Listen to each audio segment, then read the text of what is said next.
Sir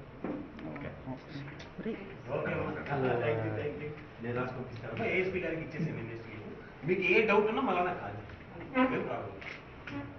right అండి, take care. నమస్తే నమస్తే.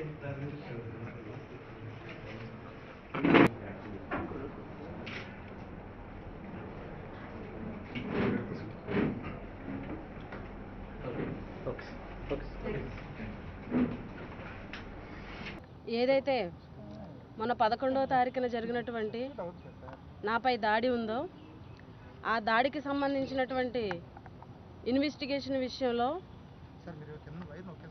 SC ST cell DSP Paparao గారు ఎవరైతే ఉన్నారో ఆయన నాతో మాట్లాడినటువంటి బాధ్యతారాహిత్యమైనటువంటి వ్యాఖ్యలకి నేను ఈరోజు నొచ్చుకొని నాకు ఆ ఇన్వెస్టిగేషన్ వల్ల ఆ ఆఫీసర్ వల్ల నాకు న్యాయం జరగదని నేను భావించి ఈరోజు డిఐజీ పాలరాజు గారిని ఎస్పీ గారిని కూడాను ఈరోజు కలవడం జరిగింది. ఏప్రిల్ 11వ తారీఖున తెలుగుదేశం నాయకులు కార్యకర్తలు ఎవరైతే ఉన్నారో చినకుదుమ బూత్ నెంబర్ 152లో రిగ్గింగ్ జరుగుతుందని నాకు సమాచారం రావడంతో అక్కడ ఉన్నటువంటి పీఓ తోటి ఇక్కడ రిగ్గింగ్ జరుగుతుందని కంప్లైంట్ ఇవ్వడం కోసం నేను వెళ్ళినటువంటి సందర్భంలో అక్కడ ఉన్నటువంటి జడ్పీడీసీ భర్త అయినటువంటి డొంకాడ రామకృష్ణ ఆయన మనుషులు అదేవిధంగా విజయరామరాజు గారి ఆధ్వర్యంలో ఆ రోజు నా మీద తీవ్రమైనటువంటి దాడి జరగడం జరిగింది. ఒక గిరిజన మహిళా ఎమ్మెల్యేను కూడా నన్ను చూడకుండా తీవ్రంగా గాయపరిచి వాళ్ళ ఎవరైతే ఉన్నారో వాళ్ళ కార్యకర్తలు వాళ్ళ మనుషులతోటి నన్ను చంపించేటువంటి ప్రయత్నం చేయడం జరిగింది. ఎందుకు అనంటే ఆ విజువల్స్ అన్నీ కూడాను పోలీస్ డిపార్ట్మెంట్ వాళ్ళకి మేము అందజేశాము. ఆ ప్రతి వీడియోలో కూడాను మారణాయుధాలతో కర్రలతో గొడ్డలతోటి అదేవిధంగా పెద్ద పెద్ద సమ్మెట్లతోటి వాళ్ళు దాడి చేసినటువంటి తీరు చూస్తే నిజంగా ఆ రోజు కనుక డోర్స్ ఓపెన్ అయితే ఖచ్చితంగా నన్ను నా భర్తని కూడా చంపించేటువంటి పరిస్థితులు ఆ రోజు కల్పించడం జరిగింది. 3 గంటల పాటు ఒక భయాందోళనలో నిజంగా బతుకుతామా బతకమా అన్న భయాందోళనలో ఆ రోజు రూమ్లో మేము ఉండడం జరిగింది. నిజంగా 3 గంటల పాటు నిర్బంధించి కరెంటు తీసి చిత్రహింసలు బయట నుంచి రాళ్లతోటి సుత్తులతోటి కొట్టి ఇంక మేమైతే డిసైడ్ అయిపోయాం. మా హస్బెండ్ అయితే వాళ్ళ నాన్నగారికి ఫోన్ చేసి కూడా నాన్న మేము చనిపోతున్నాము చంపేస్తున్నారు అని కూడా చెప్పారు. అంత ప్యానిక్ సిచ్యువేషన్లో మేము ఉన్నాము. అయితే మేము కంప్లైంట్ ఇస్తే ఈ రోజు వరకు కూడా ఎటువంటి యాక్షన్ లేదు. నిన్న విజయరామరాజు గారు డిఎస్పీ గారిని కలిసిన తర్వాత నేను ఉదయం డిఎస్పీ గారితో మాట్లాడితే ఆయన మాటల్లో చాలా వ్యత్యాసం. అంటే ఖచ్చితంగా ఆయన ఇన్ఫ్లుయెన్స్ అయ్యారు. నాకు నా విషయంలో జరిగినటువంటి దాడి మీద నాకు న్యాయం జరుగుతుందని నేను భావించట్లేదు. అందుకే ఈరోజు మేము డిఐజీ గారిని ఎస్పీ గారిని కలవడం జరిగింది. ఒక ఎమ్మెల్యేకి, అది కూడా ఒక మహిళా ఎమ్మెల్యేకి ఈరోజు భద్రత లేదు అని అంటే సామాన్యులు ఈరోజు ఏ రకంగా ఈరోజు ఉండాలన్నది ఒక్కసారి గమనించాల్సినటువంటి అవసరం ఉంది. మేము ఒకటే డిమాండ్ చేసాము, ఈ కేసులో న్యాయం జరగాలి. ముఖ్యంగా విజయరామరాజు గారు శత్రుచర్ల విజయరామరాజు గారి ఆధ్వర్యంలో ఆయన కనుసన్నల్లో ఈరోజు మమ్మల్ని చంపేటువంటి ప్రయత్నం ఆ రోజు జరిగింది. ఆయన ఆధ్వర్యంలో జరిగినటువంటి దాడి ఏదైతే ఉందో ప్రతి ఒక్కరిని ఎవరిని వదిలిపెట్టే ప్రసక్తి లేదు. న్యాయం జరిగే వరకు ఎంతవరకైనా వెళ్తాము. సెంట్రల్ ఎస్టీ కమిషన్కి పెడుతున్నాము, హ్యూమన్ రైట్స్కి పెడుతున్నాము, సెంట్రల్ ఎలక్షన్ కమిషన్కి అన్నిటికీ కూడా కంప్లైంట్ ఇస్తున్నాము. న్యాయం జరుగుతుందని భావిస్తున్నాము. ఖచ్చితంగా అవసరమైతే ఎంత దూరమైనా వెళ్ళి మాకు న్యాయం జరిగే వరకు పోరాటం చేస్తామని ఈ సందర్భంగా మీకు తెలియజేస్తున్నాం. అదేవిధంగా జడ్పీటీసీ రామకృష్ణ ఆ గ్రామంలో అందరినీ కూడా జడ్పీటీసీ భర్త డొంకాడ రామకృష్ణ ఆ గ్రామంలో ఉన్నటువంటి ప్రజలకి అబద్ధాలు చెప్పి నేను దాడి చేశానని చెప్పి సృష్టించి వాళ్ళందరినీ రెచ్చగొట్టడం జరిగింది. మీడియా ద్వారాగా ప్రజలందరికీ తెలియజేసేది ఏంటి అని అంటే డొంకాడ రామకృష్ణ మీద కనీసం నేను వేలు కూడా వేయలేదు. గమనించండి, మీరు ఎవరైతే అబద్ధాలు చెప్తున్నారో వాళ్ళు చెప్పే మాటలను ఈ రోజు కాకపోతే రేపైనా మీరు అందరూ తెలుసుకుంటారని నేనైతే ఈ సందర్భంగా మీడియా ద్వారా మీ అందరికీ తెలియజేస్తున్నాను. Thank you. చినకుదుమ గ్రామంలో జరిగిన ఘటన విజయనగరం జిల్లాలో ఏనాడు కూడా జరగలేదు.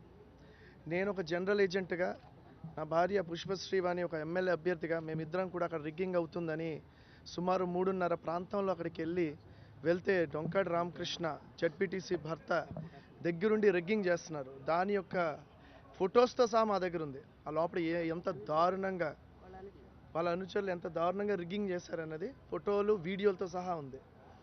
ఆ విధంగా మేము వెళ్ళి నిలదీస్తే వెంటనే అటాక్ చేశారు. అటాక్ చేసిన తర్వాత ఊర్లోని రెచ్చగొట్టి అందరిని తీసుకొచ్చి గొడ్డలతో రాళ్లతోని ఎమ్మెల్యే గారి మీద కూడా దాడి చేయడం జరిగింది. ఆవిడ జుట్టు లాగి ఆవిడ గాయపరిచి వెంటనే ఆ లోపలికి వెళ్ళిపోయాం. లోపలికి వెళ్ళిపోయిన తర్వాత మీదకి వస్తుంటే బయట నుంచి రాళ్ళు తీసుకుంటే కిటికీలు వేసాం. ఆ తర్వాత డోర్లో నుంచి వాళ్ళు దూసుకొని అందరు రాబోతుంటే తలుపులు లోపలి నుంచి వేసాం. వాళ్ళు తలుపులు పగలగొట్టడానికి చూశారు, కిటికీలు పగలగొట్టడానికి చూశారు. ఆఖరికి మధ్యలో శత్రుచల విజయరామరాజు గారు ఆయన వాహనంతో, ఆయన ఒక లోకల్ ఓటర్ కాదు, ఒక జనరల్ ఏజెంట్ కాదు, ఆయన అభ్యర్థి కాదు, ఆయన వాహనంతో ఆ విజువల్స్ కూడా ఉన్నాయి, ఫోటోలు కూడా ఉన్నాయి. ఆయన వాహనంతో గేట్ లోపలికి బూత్ ఎదురుగా ఆయన వాహనాన్ని పార్క్ చేసి మరి మొత్తం కూడాను టోటల్ బూత్ని క్యాప్చర్ చేస్తారు. ఇది టోటల్గా ఎలక్షన్ కమిషన్ యొక్క నియమాలకు ఉల్లంఘన చేస్తూ పూర్తిగా రౌడీజం. ఎక్కడో సినిమాల్లో చూస్తుంటాం ఇలాంటి ఘటనలు. ఈరోజు మా దౌర్భాగ్యం ఏంటంటే మా నియోజకవర్గంలో ఇంత శాంతియుతమైన నియోజకవర్గం, మేమిద్దరం కూడా 5 సంవత్సరాలు రాజకీయం ఎవ్వరు కూడా హాని చేయకుండా ముందుకు సాగాం. ఇలాంటి ఘటన జరగడం అన్నది అది కూడా మా నియోజకవర్గం చాలా చాలా బాధాకరం. అలాగే నా భార్య మీద దాడి చేయడం అనేది ఇప్పటికీ నేను మర్చిపోలేకపోతున్నాను. వాళ్ళు ఆఖరికి డిఎస్పీ గారు వాళ్ళు లోపలికి వచ్చి ఏమన్నారంటే వాళ్ళు కాలు పట్టుకొని క్షమాపణ చెప్తే వారు ఏదోలాగా వదిలేస్తారు, ఎందుకంటే మా ఫోర్స్ కూడా సరిపోదు, మీరు ఏదో ఒకటి చేయండి అంటే నేను ఒకటే అన్నాను, నా భార్యను తీసుకెళ్ళిపోండి, ఆ తలుపు వదిలేయండి, వాళ్ళు చంపేస్తారు, కనీసం పరువైనా మిగులుతుంది, నా భార్య కనీసం ఒక మహిళ జాగ్రత్తగా వెళ్తుందనే ఆందోళన, ఆ షాకింగ్ ఇప్పుడు కూడా. ఎందుకంటే ఒకవేళ వాళ్ళు దాడి చేస్తే ఒక మహిళని ఏ విధంగా విచక్షణారహితంగా దాడి చేస్తే ఆ పరువు నేను కాపాడుకోలేం. ఆ భయం ఇప్పటికి కూడా నాలో ఉంది. అంతేగాని ప్రాణం పోతే ఎవరైనా ప్రాణం పోయినా పర్వాలేదు కానీ పరువు పోకూడదు అనే తపంతో ఆ రోజు షాకింగ్ మూమెంట్లో నేను ఉన్నాను. అయితే ఇది అంతా కూడాను వెంటనే పోలీసులు వారు చర్యలు తీసుకోవాలి. ముఖ్యంగా ఆ రోజు ఎవరైతే పోలీసులు లాస్ట్లోని ఏఎస్పీ గారు వీళ్ళందరూ వచ్చారు, చాలా చాకచక్యంగా వివరించారు. మేము ఈరోజు కొంత సంతృప్తికరం ఏంటంటే ఆ గ్రామ ప్రజలు కానీ బయట వాళ్ళు కానీ ఎవరు గాయపడకపోవడం అన్నది మేము కొంతైనా సంతోషంగా అంటే ఉన్నాం. ఎందుకంటే ఆ దుమ్మిలోని ఆ గ్రామస్తులు వాళ్ళు తాగించి వాళ్ళు రెచ్చగొట్టారు. అమాయకమైన గ్రామస్తులు మా మీద దాడి చేస్తుంటే మా కార్యకర్త వాళ్ళు దాడి చేసి దుమ్మి ఎన్నో హత్యలు జరిగాయి. కానీ ఒక్క హత్య కూడా జరగకుండా ఎవరికి గాయం లేకుండా అందరూ బయటికి రావడం అనేది పోలీసు వాళ్ళు నిజంగా ఒకటే డిమాండ్ ఏంటంటే యాజ్ పర్ లా అనేది యాక్షన్ జరగాలి. ప్రజాస్వామ్యం ఎవరైతే డిఎస్పీ ఉన్నారో ఆయననే ఎంక్వైరీ ఆఫీసర్గా మార్చేసి అక్కడ ప్రత్యక్ష సాక్షులైన ఎవరైతే పోలీస్ ఆఫీసర్స్ వచ్చారో వాళ్ళని ఎంక్వైరీ ఆఫీసర్గా పెట్టండి. వాళ్ళు స్వయంగా చూశారు కాబట్టి వారు ఎంక్వైరీ నిష్పక్షపాతంగా ముందుకు తీసుకెళ్లరనే నమ్మకం మాకుంది. అదే మేము డిఎస్పీ గారిని డిఐజీ గారిని కానీ ఎస్పీ గారిని మేము కోరడం జరిగింది. రెండోది ఏంటంటే కార్యకర్తలు చాలా భావోద్వేగంతో ఉన్నారు. వాళ్ళని మేము ఒకటే సముదాయిస్తున్నాం, మనకి ఇవన్నీ రాజకీయాలు వద్దు, మనము లాఫుల్గా వెళ్దాం, ఖచ్చితంగా యాక్షన్ ఉంటుంది అని రోజు ఆపుతున్నాను నేను. ఇది కానీ ఏమైనా మళ్ళీ మా మీదకి వస్తే లేనిపోని ఇవన్నీ కూడా మాకు వద్దు, అసలు అనవసరం కురుపం నియోజకవర్గం శాంతియుతంగానే ఉండాలని మేము కోరుకునేది. అది మా యొక్క ఆశ అన్నమాట. ఓకే.